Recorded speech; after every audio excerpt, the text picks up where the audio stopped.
กันเสียกังโตนะใครมักตั้มอาร์สไอเท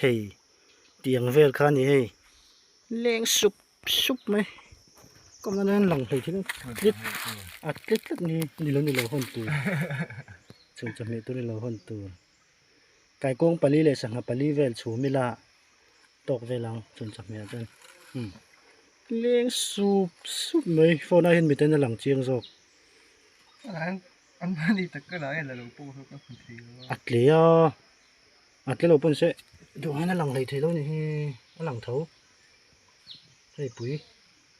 ได้ไก่กงบอกรุนไหมหลังเทมโอ้ก็รู้ไหมโฟนตอนนั้นก็หมดเลยทีแล้วได้ไก่กงที่มันจริงพวกมันเลยอันนี้ง่ายค่ะมองจงไก่อันนั้น